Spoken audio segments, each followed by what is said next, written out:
It all started on a regular Tuesday morning. It was a Tuesday morning, just like any other. The alarm buzzed at 7 a.m., and you groaned, reaching out to silence it. You rubbed your eyes, stretched, and grabbed your phone to check the notifications. But something was off. Your banking app had sent you a notification. No, multiple notifications. You squinted at the screen, still half asleep, and opened the app. Your heart stopped. The balance read, 10,000. You blinked. Surely this was a glitch. You refreshed the app. The number didn't change. You logged out and logged back in. Still there. $10 billion. Your hands trembled as you stared at the screen. Your mind raced. How? Why? You pinched yourself to make sure you weren't dreaming. Nope. This was real. Your first thought, is this a mistake? Your second thought, what if it's not? At first, the excitement was overwhelming. The shock gave way to exhilaration. You jumped out of bed, pacing the room, your mind spinning with possibilities. $10 billion. You could buy anything. A private island? Done. A fleet of luxury cars? Easy. A mansion in every city you've ever dreamed of visiting? Why not? You could quit your job, travel the world, live like a king. But then, a quieter voice in your head whispered, what about helping others? You thought about your family, your friends, the charities you'd always admired, but could never afford to support. You could change lives. You could change the world. You sat down, your heart pounding, and started making a mental list. Pay off your parents' mortgage, buy your sister her dream home, donate to cancer research, fund clean water projects in developing countries. The possibilities were endless, but as the initial rush of excitement faded, a new feeling crept in, unease. How did this happen? And more importantly, what happens next? But soon, reality came crashing down. By midday, your phone was blowing up. The bank had called twice. The first call was from a confused customer service rep who couldn't explain the deposit. The second call was from the bank's CEO, who sounded equal parts apologetic and panicked. We're looking into this, he said. Please don't touch the money. Too late. You'd already transferred $1,000 to a friend as a test. It went through without a hitch. By evening, the media had caught wind of the story. Mystery billionaire appears overnight, the headlines screamed. Your face was plastered across the news, even though you hadn't left your house. Reporters camped outside your door.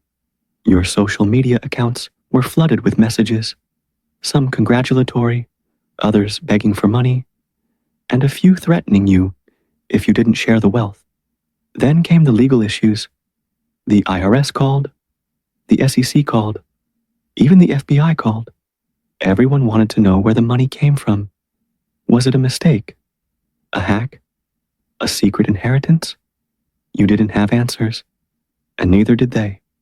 The weight of it all hit you like a ton of bricks. This wasn't just a windfall.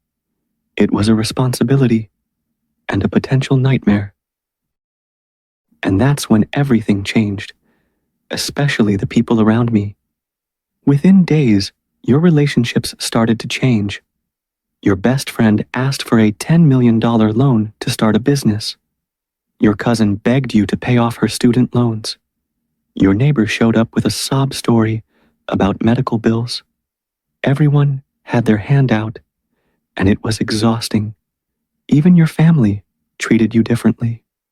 Your parents, who had always been so proud of your modest achievements, now looked at you with a mix of awe and unease. You're not going to let this change you, are you? Your mom asked, her voice tinged with worry. But it was changing you. You felt isolated, paranoid. You started questioning everyone's motives. Were they your friend because they liked you or because they wanted something from you? You stopped answering calls, stopped checking your messages. The money that was supposed to set you free had become a prison. And then there was the guilt.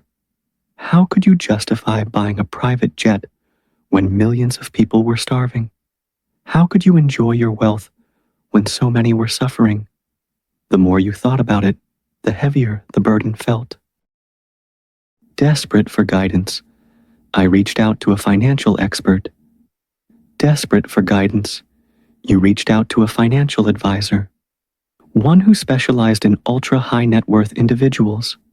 She was calm, composed, and utterly unimpressed by your newfound wealth. Money is a tool, she said. It's not a solution. If you don't know how to use it, it will destroy you. She walked you through the basics of wealth management, diversification, tax planning, philanthropic strategies. She explained how billionaires like Warren Buffett and Bill Gates built their fortunes not just by making money, but by managing it wisely. You don't want to be rich, she said. You want to be wealthy. There's a difference. You started to understand. Being rich was about having money. Being wealthy was about knowing how to grow it, protect it, and use it to create lasting impact. Without financial literacy, your $10 billion could disappear faster than you'd imagine.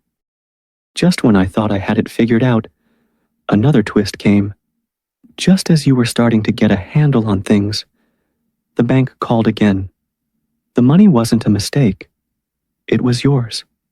A distant relative you'd never met had left you their fortune in their will.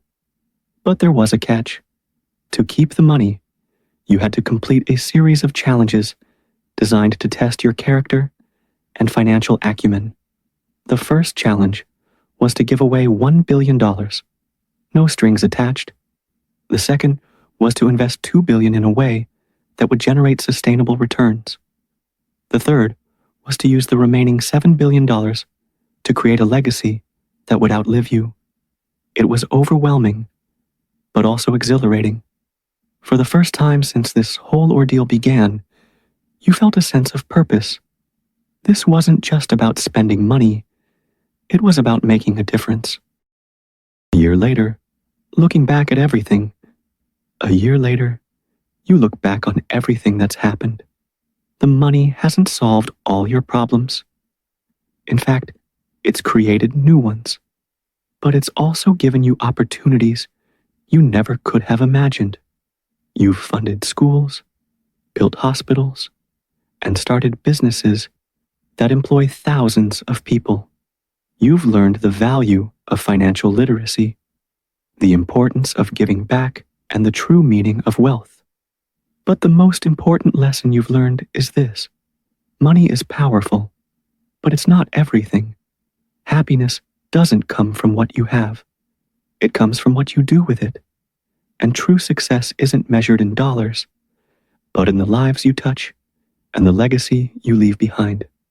So, what would you do if you woke up with $10 billion in your bank account? The answer might just change your life. Money changes everything. How would it change you? Like, subscribe.